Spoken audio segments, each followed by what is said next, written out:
Hey guys, tonight we're heading back to a time when nobody had smartphones, nobody had television, and the phrase weekend plans usually meant trying not to starve before winter arrived.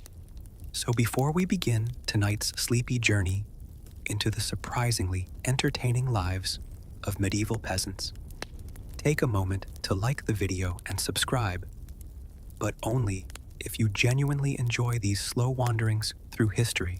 And while you're down there, let me know where you're listening from and what time it is for you right now. It's always strangely comforting knowing that somewhere out there, somebody is listening to stories about 14th century turnip festivals while sitting in a modern apartment with indoor plumbing. A luxury medieval peasants would have considered almost supernatural. Now dim the lights. Maybe crack open a window. Turn on a fan if you like that gentle background hum. Get comfortable and let's drift back together to a world where entertainment was homemade. Beer was safer than water, and one of the biggest social events of the year involved watching your neighbor lose a wrestling match in a muddy field. When most people imagine medieval peasants, they picture endless misery, dirty clothes, backbreaking labor, rain, mud, more mud, and occasionally additional mud for variety. Popular culture has convinced us that medieval peasants spent every waking moment either plowing fields or dying dramatically from mysterious diseases. The reality was a little different. Not easier, certainly not cleaner, but different, because human beings have always found ways to have fun, even when life was difficult, even when they owned exactly 3 possessions, and one of those possessions was a spoon they shared with their family. People still laughed, they still flirted, they still played games, they still gossiped, and perhaps most importantly, they still looked for excuses to avoid work. Some traditions truly are timeless. A medieval peasant's year revolved around agriculture. The fields determined almost everything. When you planted, when you harvested, when you rested, when you worried, and when you celebrated. Work was intense during certain seasons, but contrary to modern assumptions, peasants were not working nonstop every day of the year. In fact, medieval calendars included an astonishing number of religious holidays. Depending on the place and time period, a peasant might enjoy dozens of feast days throughout the year. The church had many opinions about salvation, but it also accidentally became one of Europe's largest entertainment providers. Every Saint's Day offered an excuse to stop working, which peasants enthusiastically supported. Entire villages would pause their regular labor. Church bells would ring. People would gather. Food appeared. Beer appeared. And once beer appeared, things generally became much louder. Medieval records occasionally complain about excessive celebration during holy festivals. This should tell us everything we need to know. Give human beings a day off and free alcohol, and within a few hours, somebody will inevitably be making terrible decisions. The more things change, the more they remain exactly the same. One of the most important forms of entertainment was simply gathering together. Modern people often underestimate how social medieval life could be. Villages were tightly connected communities. Everybody knew everybody. Everybody knew everybody's parents. Everybody knew everybody's grandparents. And unfortunately, everybody knew everybody's embarrassing secrets. Privacy was not exactly a medieval specialty. If your cow escaped, everyone knew. If your roof collapsed, everyone knew. If you tried flirting with the baker's daughter and accidentally fell into a ditch, everyone definitely knew. Probably before you climbed out. News traveled remarkably fast when hundreds of people spent their entire lives living within walking distance of each other. Evenings often became social occasions. After work ended, Neighbors gathered around fires. Stories were shared. Songs were sung. Local gossip circulated with impressive efficiency. No social media platform has ever matched the speed of a medieval grandmother distributing information. Entire reputations could rise or fall before breakfast. Storytelling played a huge role in entertainment. Many people could not read. Books were rare. Printed books did not yet exist for much of the medieval period. So stories became living things, passed from person to person, generation to generation. Some stories involved heroic knights. Others involved saints. Others involved local fools, who somehow became village legends after making particularly memorable mistakes. The line between history and entertainment was often delightfully blurry. A fisherman who survived a storm might become the protagonist of increasingly impossible tales. By the fifth retelling, he was probably fighting sea monsters. And honestly, who's going to fact-check him? Not many people had access to written records. Music was another constant presence. And unlike many modern concerts, medieval music generally involved participation. You weren't supposed to stand quietly while somebody else performed. You sang, you danced, you joined in. Sometimes enthusiastically, sometimes terribly. But enthusiasm often mattered more than skill. Simple instruments filled villages: flutes, drums, bagpipes, stringed instruments. Some musicians traveled from place to place. Others simply played for neighbors. Not every performer was a master artist. But perfection was not the goal. The goal was making an ordinary evening feel a little less ordinary. Then there was dancing, a universal human activity. Every culture seems to discover dancing eventually, even cultures that probably should have known better. Medieval dances ranged from organized circle dances to enthusiastic improvisation. Festivals often featured entire groups moving together through village squares. Young people used dances as opportunities to meet potential partners. Parents used dances as opportunities to supervise potential partners. And everyone else used dances as opportunities to quietly judge both groups, which, again, remains surprisingly familiar. Let's wander now toward one of the most important medieval inventions: the village fair. Fairs transformed ordinary locations into temporary worlds of excitement. Merchants arrived. Performers appeared. Goods from distant regions suddenly became available. A person who spent most of the year seeing the same faces could suddenly encounter strangers from dozens of miles away, which might not sound impressive today, but in a world where many people never traveled far from home, it felt extraordinary. Fairs offered games, competitions, food, music, and endless opportunities for social interaction. Children stared at unusual objects. Adults negotiated purchases. Teenagers attempted awkward courtship rituals. Vendors tried convincing everyone that their products were absolutely essential. Some sales techniques are apparently immortal. One particularly popular activity involved contests of strength. Wrestling was common, very common, perhaps because it required almost no equipment.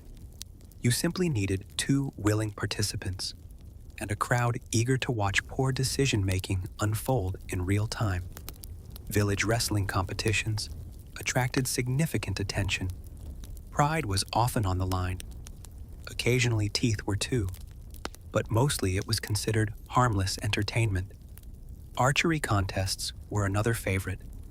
In many parts of medieval Europe, archery wasn't merely entertainment. It was considered useful training. Authorities often encouraged practice. Peasants happily complied, especially when prizes were involved. Nothing motivates participation quite like the possibility of winning something while publicly defeating your neighbors. Children enjoyed their own games. Many resembled activities that still exist today: running races, ball games, hide-and-seek variations, simple toys, wooden dolls, miniature animals, homemade playthings crafted by parents.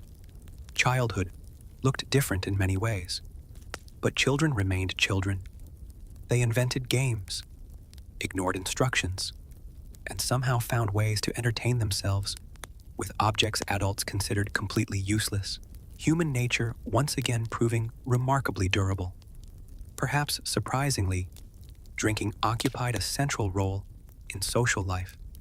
Beer was everywhere.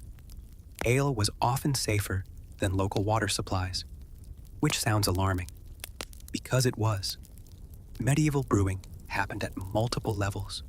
Families brewed, villages brewed, taverns brewed, and consumption levels occasionally alarmed moral authorities.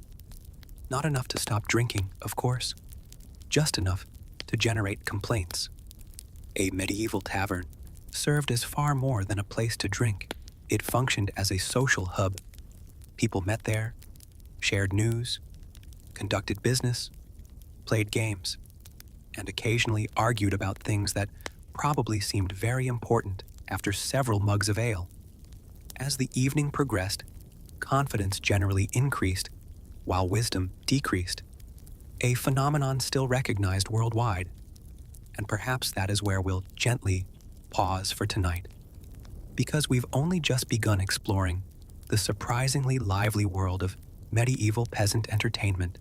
So, get comfortable, keep listening, and in the next part, we'll wander deeper into festivals, strange sports, seasonal celebrations, courtship games, and some of the truly bizarre ways medieval villagers managed to amuse themselves long before anyone invented streaming services, which, considering some of their ideas, may have been a mixed blessing.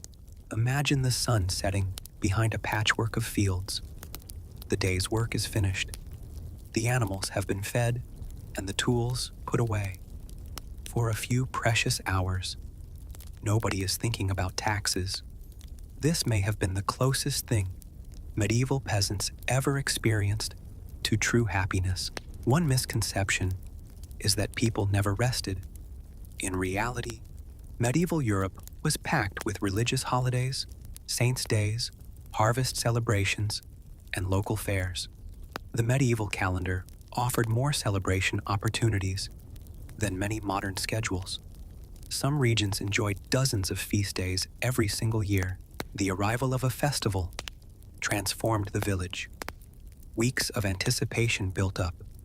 People repaired clothing and prepared special foods for the event. Then suddenly, music fills the air. Merchants appear. Strangers arrive from neighboring villages, and the smell of roasting meat wafts through the settlement. One important celebration was May Day. After surviving winter, people welcomed spring with enthusiasm. Winter was a time of cold, hunger, and illness. Spring meant survival and hope. Villagers gathered flowers, decorated communal spaces, and raised tall maypoles as the center of their celebrations. Children, adults, and even elderly villagers participated. It was a cherished tradition that provided rare opportunities for social interaction and courtship. The medieval dating scene could be complicated. Parents remained watchful, and gossip was always operational. Yet celebrations offered a chance to meet potential spouses.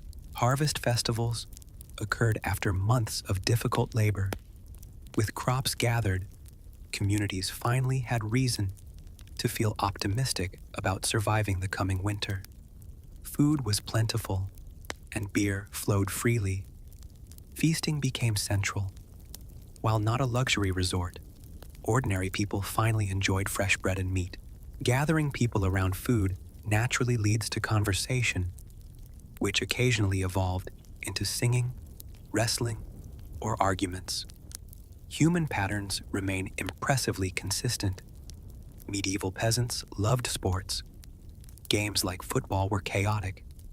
involving entire groups moving a ball toward a target with very few rules. Archery contests were also popular. Kings wanted skilled archers, and peasants wanted competition. Victory brought prestige, while defeat brought generous helpings of embarrassment. Quieter entertainment existed too. Chess, strategy games, and dice flourished.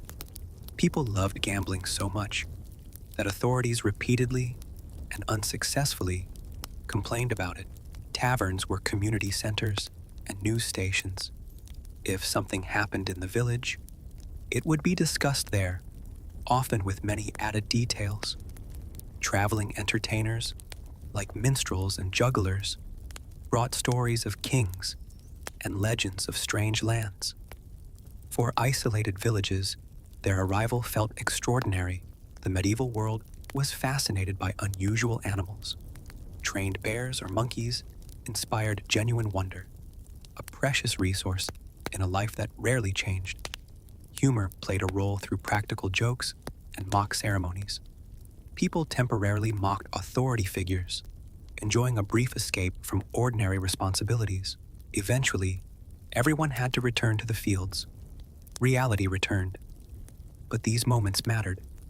They provided the community bonding and memories that lasted. As evening settles, the sounds of celebration fade. Even in difficult circumstances, people searched for joy, reminding us of the timeless human spirit. Now settle back into your chair, or your bed, or wherever you've chosen to spend the evening listening to stories about people who considered owning 2 chickens a respectable investment portfolio. Outside our imaginary medieval village, darkness has settled over the fields. The roads are quiet. The animals are mostly asleep. And somewhere in the distance, a dog is barking at absolutely nothing.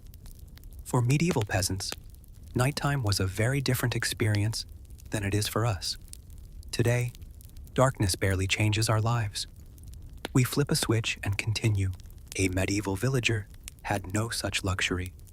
Once the sun disappeared, the world became smaller. The glow of candles and hearth fires pushed back darkness, which meant that most evening entertainment happened indoors, gathered closely around warmth and light. And nowhere was this more obvious than in the village tavern. If the church was the spiritual center, the tavern was the social center, a place where people relaxed, shared news, played games, and made friends, and occasionally woke up the next morning trying to remember exactly why they had agreed to race a pig through the village square. The tavern wasn't some dark movie-style brawl. Most of the time, it was simply where people gathered. After a long day, villagers wanted company. Inside a medieval tavern, the atmosphere was lively. Candles flickered. Firelight danced across wooden walls. Ale mugs moved constantly from table to table. The air smelled of smoke, food, wet wool, and probably a level of body odor modern visitors would find difficult to describe politely. Conversations flowed endlessly.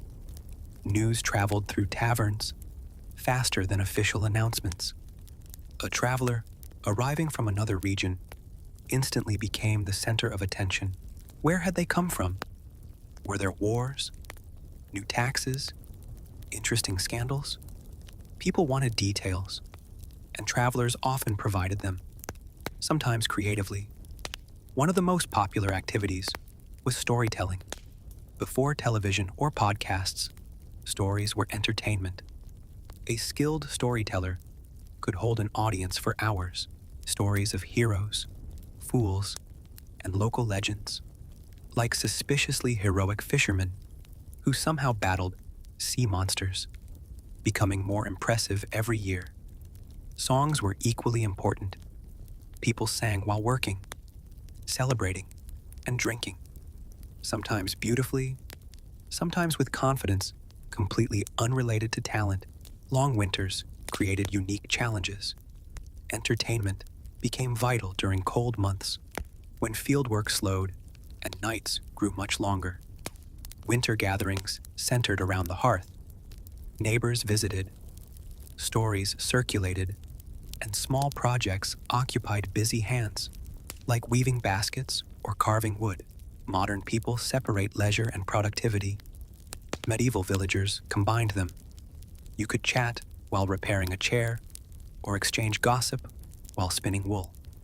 Board games remained popular throughout winter. Chess attracted wealthier players, but simpler dice games were beloved and occasionally controversial due to gambling. Let's wander into the fascinating world of medieval holidays. Some involved the Feast of Fools, where junior officials played the roles of senior leaders. Another beloved activity involved courtship. Communities created games that looked innocent but allowed conversation between young people near hay piles. Children enjoyed entertainment too. Running races, ball games, and mock battles with sticks. They created fun from almost nothing. Archaeologists discovered toy horses, miniature carts, and dolls, evidence that medieval childhood contained playfulness alongside responsibility. Modern entertainment is about watching. Medieval entertainment was about participating. You didn't just watch dancing, you joined the dance. As winter nights stretched on, fires burned lower, stories became softer, children fell asleep beside the hearth, and adults continued talking of life. Nothing dramatic, just people trying to enjoy their evenings and looking for connection. The technology was different, but the basic desire was the same. As the last embers fade in our village hearth, let's step outside once more. The seasons are changing. The roads are becoming busier. And somewhere beyond the horizon, merchants, performers, and traders are making their way toward the next great fair. For many medieval peasants, fairs represented some of the most exciting days of the entire year. Not because life was especially boring, although, to be fair, spending 6 consecutive weeks watching barley grow did have its slower moments. No, fairs were exciting because they brought the wider world directly to your doorstep. Most medieval peasants rarely traveled far from home. Many people spent their entire lives within a relatively small region. The nearest town might feel distant. A major city might seem almost mythical. And foreign countries existed somewhere out there beyond the edge of everyday experience. Then suddenly, a fair arrived, and with it came strangers. Lots of strangers. Merchants speaking with unfamiliar accents. Travelers carrying unusual goods. Performers telling stories from distant places. Animals nobody in the village had ever seen before. For a few days, the world became much larger and much more interesting. Imagine waking up one morning and hearing distant noises drifting across the fields, wheels rattling, voices shouting, animals calling. The fair is arriving. Children would have been among the first to notice. Children always seem capable of detecting exciting developments with supernatural speed. Within minutes, half the village knows something is happening.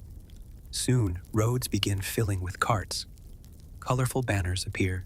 Temporary stalls rise from empty ground. The transformation can happen surprisingly quickly. Yesterday, it was a field. Today, it's the center of local excitement. One of the greatest attractions was shopping itself. Now, modern shopping may not sound particularly thrilling, but remember that medieval peasants had limited opportunities to browse new products. The arrival of merchants brought novelty, and novelty was valuable. Perhaps a trader offered bright cloth from another region. Perhaps there were finely crafted tools. Perhaps exotic spices. Perhaps jewelry. Perhaps books for the rare individuals who could read. Simply seeing these items could be entertaining. You didn't necessarily need to buy anything. Looking was free, mostly, though merchants certainly hoped otherwise. Some salesmen were probably just as persuasive as modern advertisers. Human creativity has always flourished whenever money is involved, and medieval merchants were no exception. A customer might approach a stall, intending only to browse. Half an hour later, they leave carrying something they absolutely did not need, but fairs offered far more than commerce. They offered spectacle. Traveling entertainers flocked to these events because crowds meant audiences, and audiences meant income. Minstrels wandered from place to place, performing songs. Some sang heroic ballads. Others performed comic pieces. Many memorized enormous collections of stories. A skilled minstrel could captivate listeners for hours, especially in an age where live performance was one of the primary forms of entertainment. Then there were the jugglers. People have apparently been throwing objects into the air for entertainment purposes since ancient times, and audiences have been impressed for just as long. Juggling required skill, practice, timing, and a willingness to risk occasional embarrassment, because every performer eventually drops something, usually at the exact moment they most want to appear impressive. Acrobats were another crowd favorite. These entertainers performed balancing acts, tumbling routines, physical feats that seemed astonishing to people who spent most days working on farms. Watching someone perform a backflip in the 13th century was considerably more impressive when YouTube didn't exist. There was no way to immediately compare them to an Olympic gymnast. The village acrobat was the acrobat, and that was enough. Some fairs even featured trained animals, dogs performing tricks, monkeys wearing tiny outfits, bears being led from place to place. To modern eyes, many of these performances appeared deeply troubling. Animal welfare standards were very different, but contemporary audiences often viewed such displays with amazement. Exotic animals especially attracted enormous attention. For many villagers, seeing an unusual creature might be a once-in-a-lifetime experience. Let's drift toward another beloved attraction: the storytellers. If minstrels were musicians, storytellers were living libraries. They carried entire worlds inside their memories.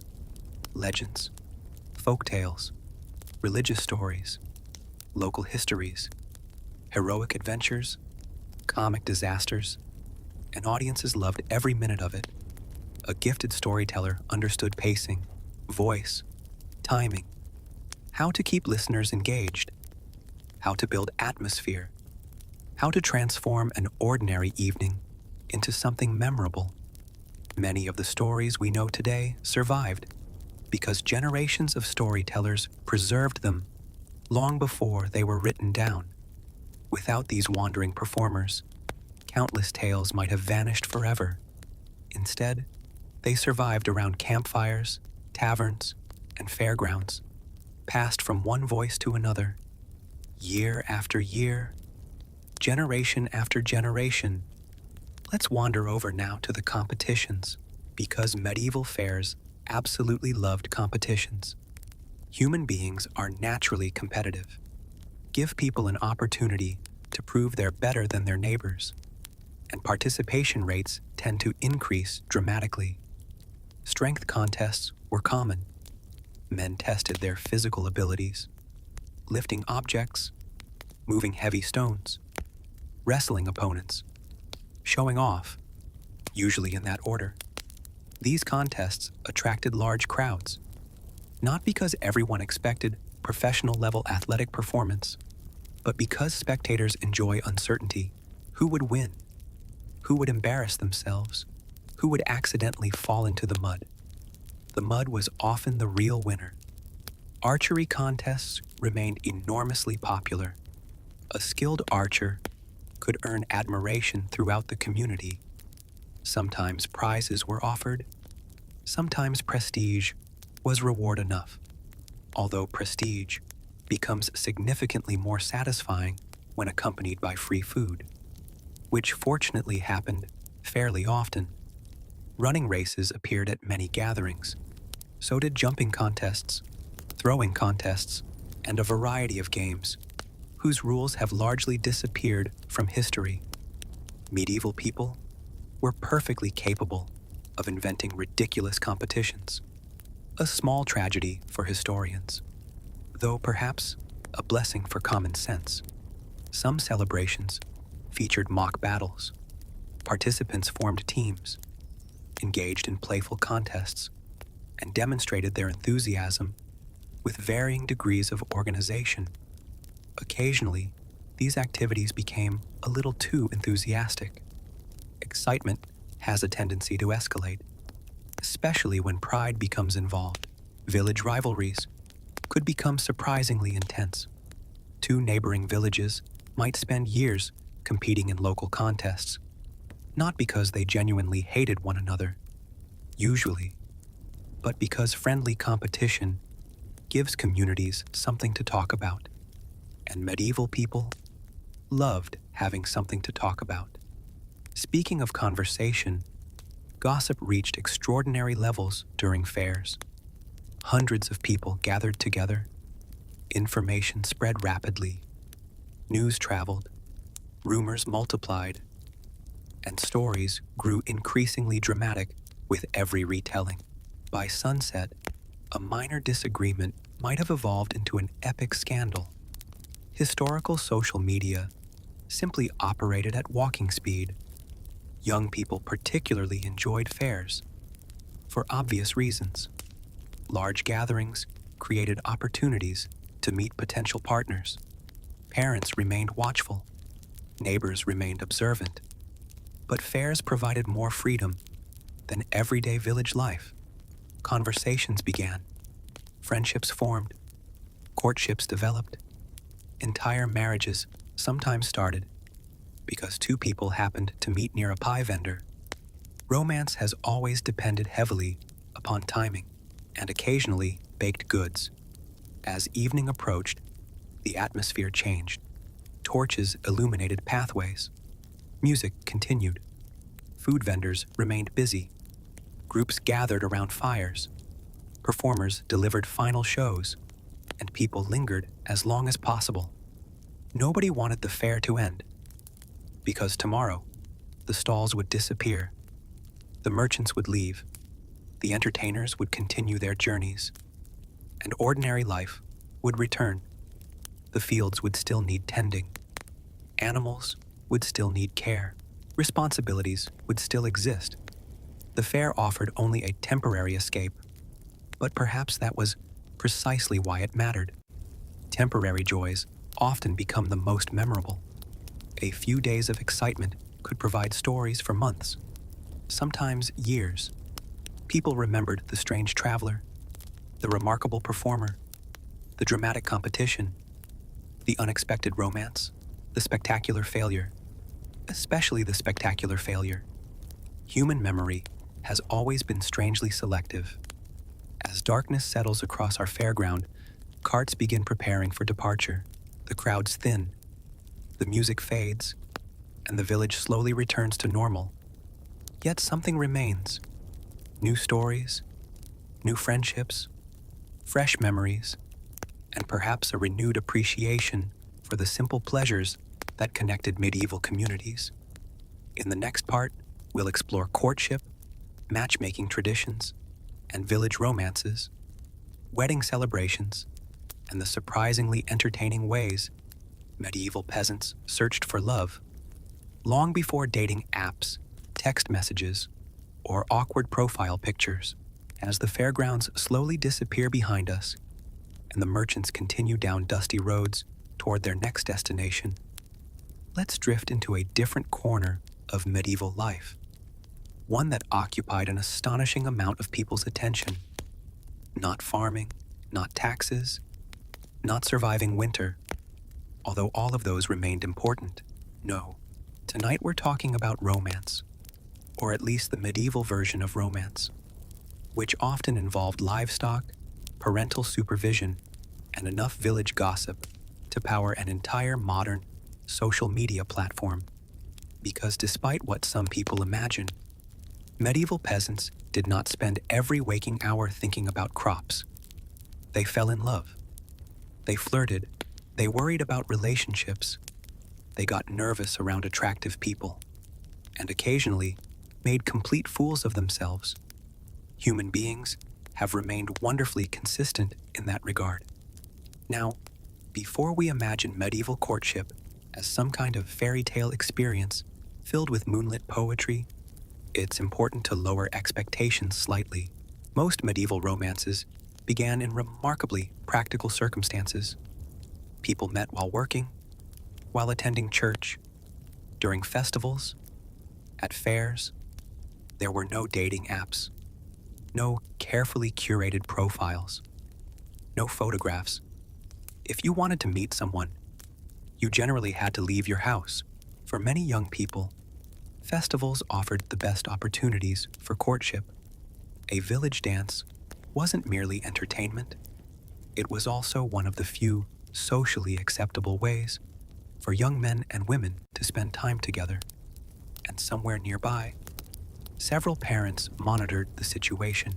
Medieval parents had a strong interest in courtship, usually because marriage involved practical considerations: land, property, family alliances, economic stability. Historical records contain countless examples of genuine emotional attachment. People wrote love letters, composed poems, exchanged gifts. For example, young men sometimes found elaborate excuses to spend time near someone they admired, a remarkably durable strategy. Courtship often unfolded gradually. Communities were small, people knew one another. Trust developed over time. If you embarrassed yourself on Tuesday, everyone still knew you on Wednesday and Thursday. Village memory could be astonishingly efficient. Let's talk about gift giving. A young man might offer small handmade items, carved objects, decorative tokens, pieces of cloth. In some regions, young men performed songs beneath windows, not unlike later serenading customs. Results varied considerably. Let's float gently toward weddings themselves. Because medieval weddings were often major community events and opportunities for collective entertainment, large celebrations followed the ceremony. Food appeared, music appeared, dancing appeared. Wedding feasts could last for hours. Marriage itself was not always easy. Couples faced challenges, economic pressures, harvest failures. Yet many marriages endured for decades. Romantic ideals often looked different than modern expectations.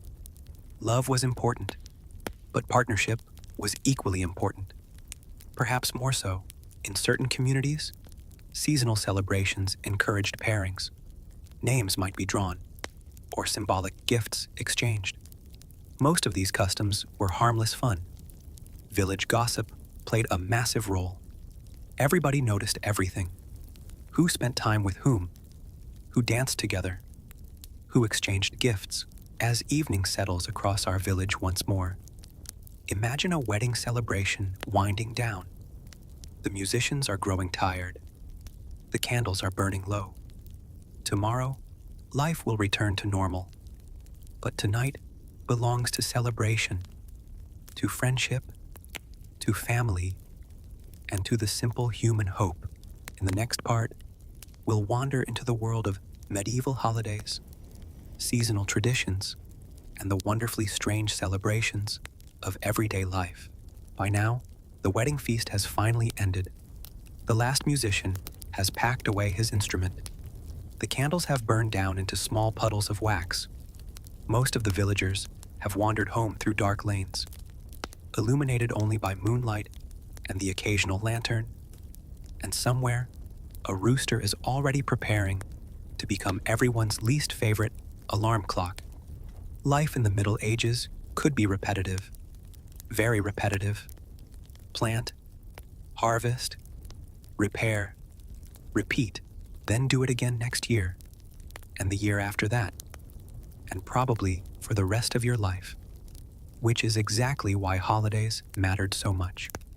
A holiday was not simply a day off, it was an escape hatch, a brief pause in the endless cycle of work, a chance to celebrate something, anything, really.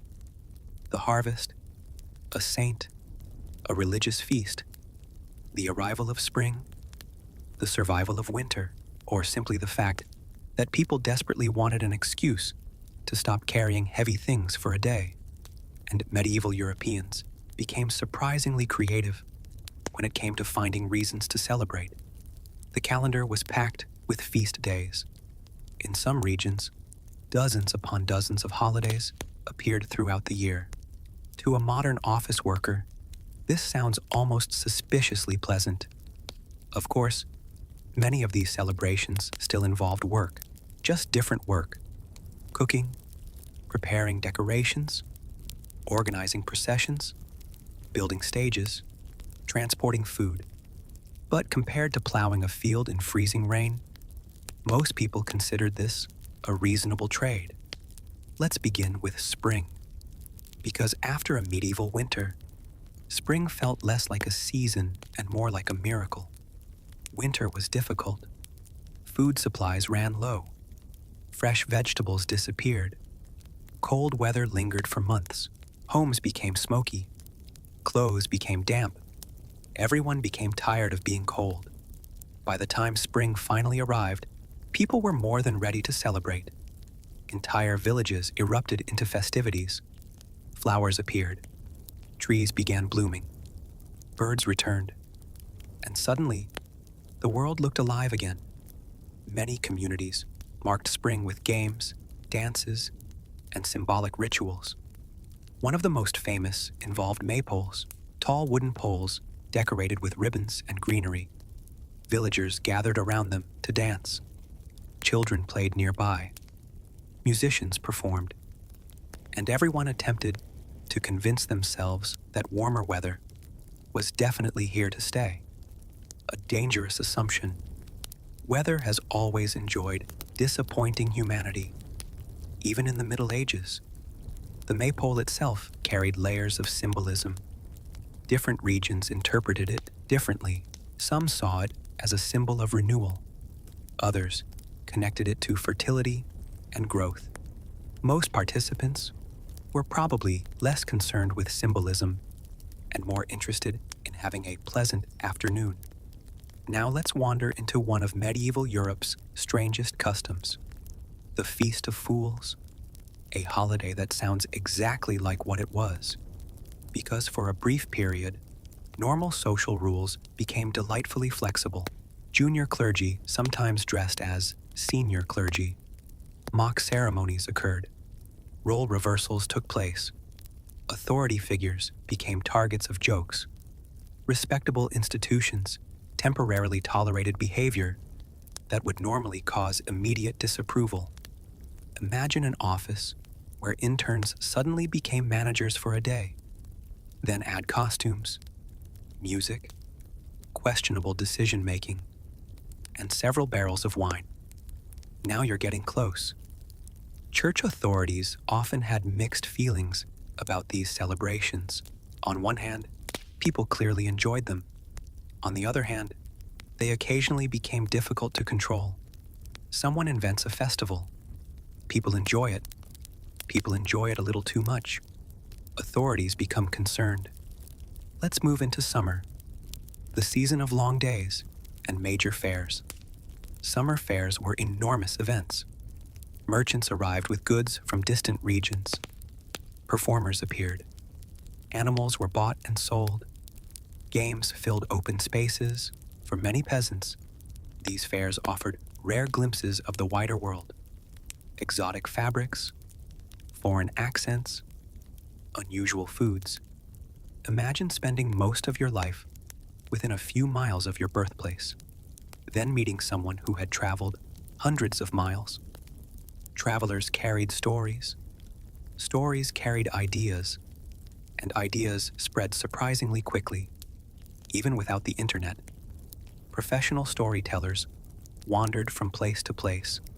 Some recited legends, others shared news.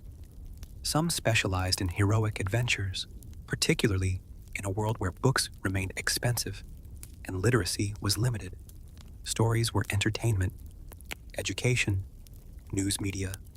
Summer also brought competitions, archery contests, wrestling matches, running races, throwing contests. Entire villages participated. Winning brought prestige, bragging rights, and sometimes prizes.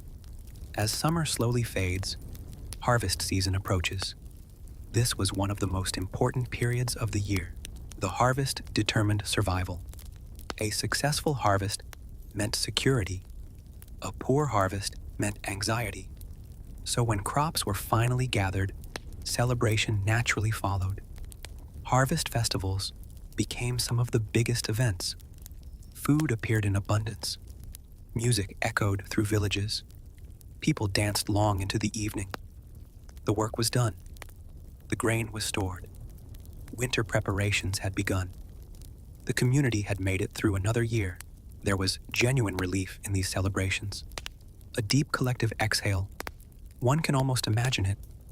Now let's approach autumn, a season that carried a certain melancholy beauty. The days shortened, temperatures cooled. Autumn holidays often reflected this transition. Communities remembered the dead, held religious observances. People shared meals, visited relatives, exchanged stories, and maintained connections that would help sustain them through winter. Then came winter. Medieval winters were serious business. Cold homes, limited daylight, which made winter celebrations especially important. The most famous, of course, was Christmas. One particularly interesting custom involved mummers, groups of performers who traveled from house to house wearing costumes, anything that helped pass long evenings. When darkness arrived in late afternoon, people needed ways to occupy themselves. Grandparents taught children. Children became adults. Adults taught their own children. And traditions continued, year after year. As we sit quietly beside a crackling fire, it's worth remembering something. These holidays were never merely entertainment. They were emotional lifelines, moments of joy scattered throughout demanding lives, opportunities to find hope. Perhaps that's the most familiar thing about medieval peasants. Their similarities to us. Given the chance, they celebrated, just as we do. In the next part, we'll explore what peasants did during long winter nights, including ghost tales, games, and the cozy world of medieval evenings. As the last echoes of the year's festivals fade into memory, and the harvest celebrations become little more than pleasant conversations recalled around dinner tables, winter finally settles over the medieval countryside. The fields are quiet now. The roads are muddy. The trees stand bare against gray skies. And for the average peasant, life begins to move indoors. Not completely, of course. Animals still need care. Chores still exist. Water still needs carrying. Because medieval responsibilities possessed an almost supernatural ability to ignore weather conditions. But once darkness falls, people retreat toward the warmth of home, and this is where we find one of the coziest parts of medieval life, the long winter evening. Modern people often imagine medieval homes as permanently miserable places, dark, cold, uncomfortable. And while they certainly weren't luxury apartments, the reality was often more complicated. For many families, winter evenings became important moments of togetherness. Work slowed, travel became difficult, outdoor activities decreased, and families spent more time sharing the same space, usually clustered around a fire that served multiple purposes at once: heat, light, cooking, and occasionally smoke generation on a truly impressive scale. Many medieval homes contained a central hearth. The fire burned for much of the day. Meals were cooked over it.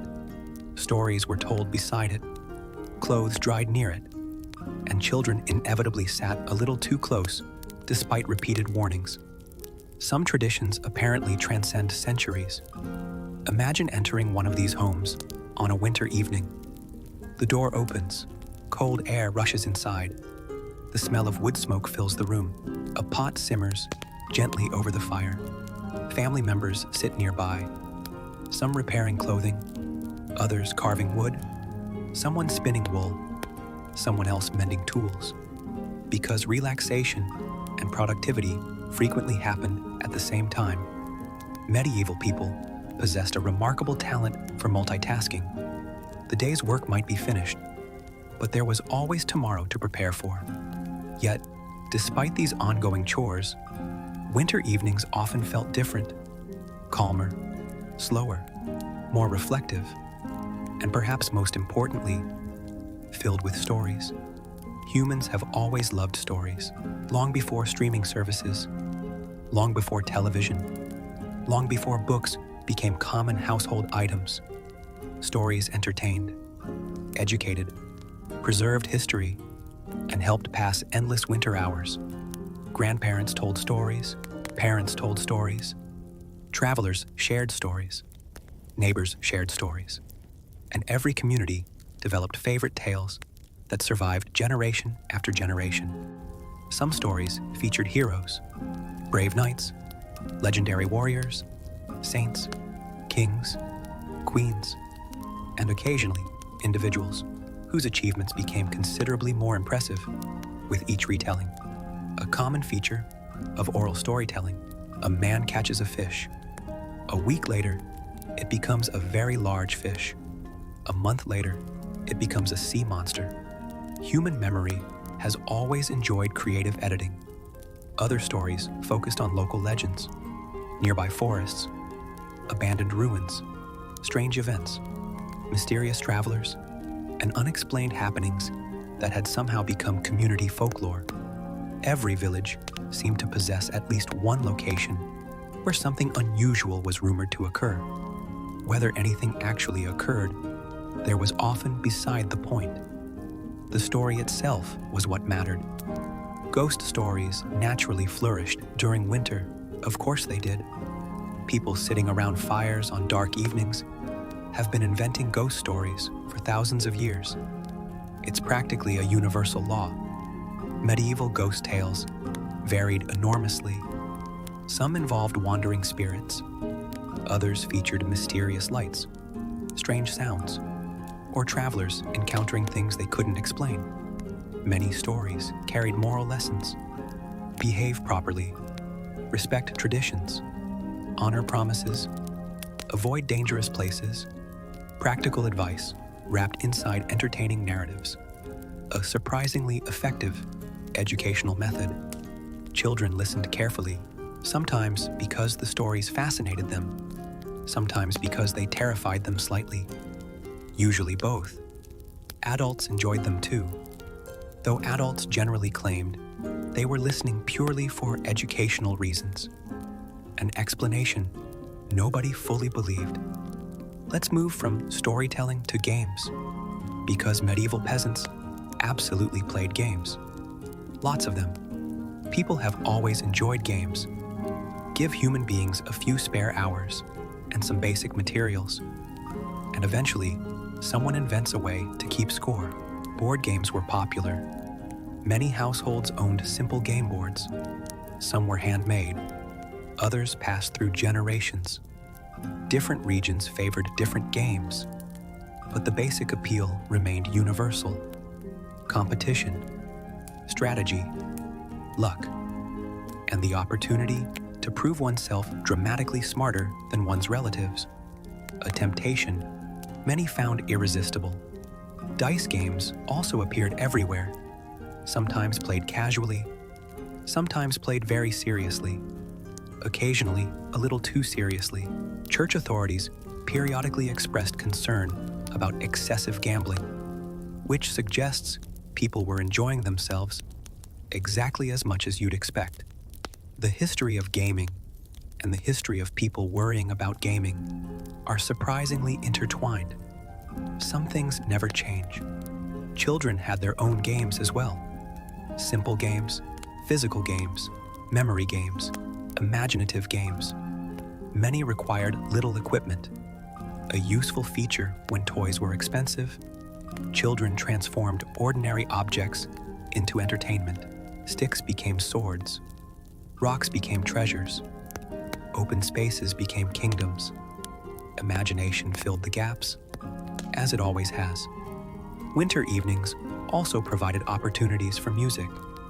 Not professional performances, not grand concerts, just ordinary people making music together. Songs passed from generation to generation. Work songs, religious songs, love songs, humorous songs, and songs whose original meaning had probably been forgotten centuries earlier. Yet people continued singing them anyway, because traditions often survive long after their explanations disappear. Musical ability varied dramatically. Some villagers sang beautifully. Others possessed enthusiasm far exceeding talent. Both categories participated. And honestly, community singing has never depended entirely on quality. Participation matters more than perfection. A lesson worth remembering. Now imagine a particularly cold evening. Wind rattles the walls. Rain taps against the roof. Darkness covers the countryside. Travel becomes impossible. Nobody is going anywhere. So, families remain together indoors. Conversation drifts naturally from topic to topic. News from neighboring villages, recent marriages, upcoming festivals, local disputes, weather predictions, animal problems, crop concerns, and endless speculation about future events. Humans remain exceptionally skilled at discussing things they cannot possibly know. That talent is ancient. Winter also encouraged craft work. Many household items required maintenance. Clothing needed repair. Tools required attention. Baskets needed weaving. Ropes needed twisting. Countless practical tasks filled long evenings. And yet these activities rarely occurred in silence. People talked while working, shared stories, offered advice, discussed memories.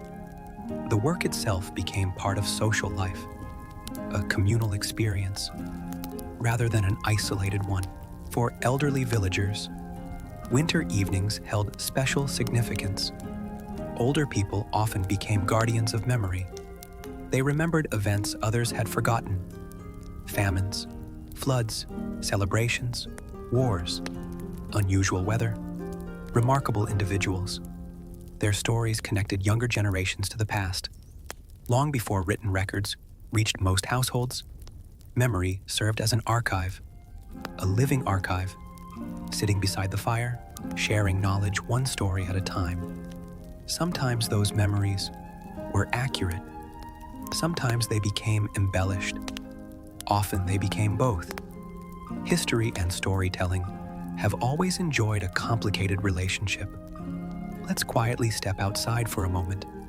Imagine standing beyond the village, snow covering the ground, stars shining overhead, no streetlights, no traffic, no distant glow from cities, only darkness and silence.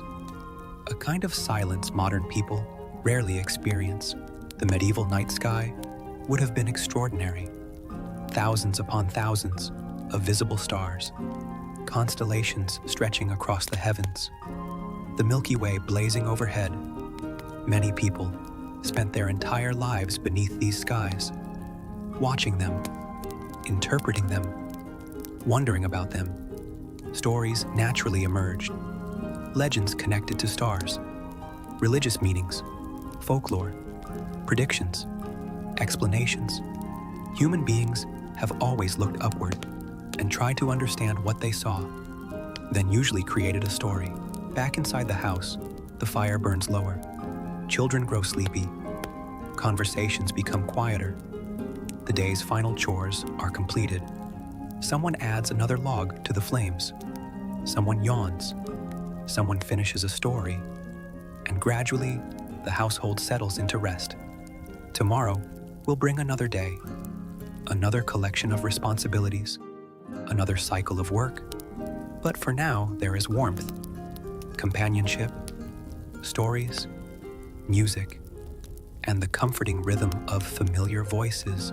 Perhaps that is why medieval winter evenings remain so fascinating, not because they were dramatically different from our own lives, but because they reveal something timeless. People seeking comfort during difficult seasons. People gathering together, sharing stories, playing games, laughing quietly, passing knowledge forward, and finding small moments of happiness wherever they could. Which, when you think about it, may be one of the oldest human traditions of all. In the next part, we'll wander into the surprisingly lively world of medieval taverns, alehouses, and gossip hubs. Join us for more stories of the past.